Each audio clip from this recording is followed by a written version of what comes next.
चला तर मग बर्म्युडा ट्रायंगलच्या गुढात शिरूया. हे जगातील सर्वात मोठं रहस्य मानलं जातं.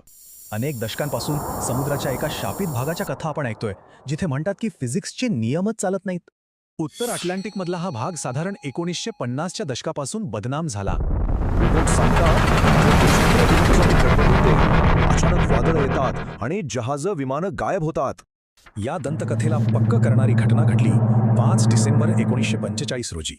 एका साध्या ट्रेनिंग मिशनवर निघालेली 5 लष्करी विमानं या ट्रँगलमध्ये शिरली आणि इतिहासात जमा झाली. पायलट तर अनुभवी होते, पण त्यांची दिशादर्शक यंत्रच निकामी झाली. ते पूर्णपणे भरकटले होते. एका दुपारी 6 विमानं आणि त्यातील 27 लोक कोणताही पुरावा न ठेवता गायब झाले. असं म्हणतात की 75 पेक्षा जास्त विमानं आणि शेकडो जहाजं या ट्रायंगलमध्ये हरवली आहेत. पण एक इंटरेस्टिंग गोष्ट आहे. आज हाच धोकादायक भाग जगातल्या सर्वात व्यस्त सागरी मार्गांपैकी एक आहे. खरं तर डेटा असं सांगतो की बर्म्युडा ट्रायंगलमधल्या दुर्घटनांची संख्या जगाच्या सरासरीपेक्षा खूपच कमी आहे. अधिकृतपणे तर कोणतीही सरकारी संस्था याचं अस्तित्वच मानत नाही. मग नक्की काय घडतंय इथे? चला या विचित्र घटनांमागे असलेलं विज्ञान बघूया.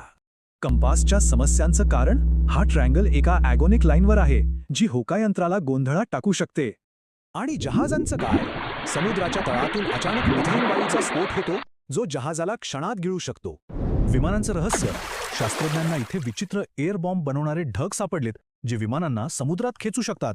म्हणजे खरं कारण आहे मानवी चुका, खराब हवामान आणि प्रचंड वाहतूक.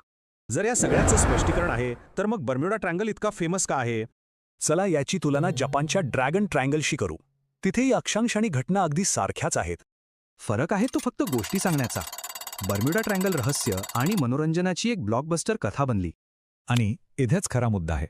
कधीकधी एका चांगल्या रंजक कथेवर विश्वास ठेवायला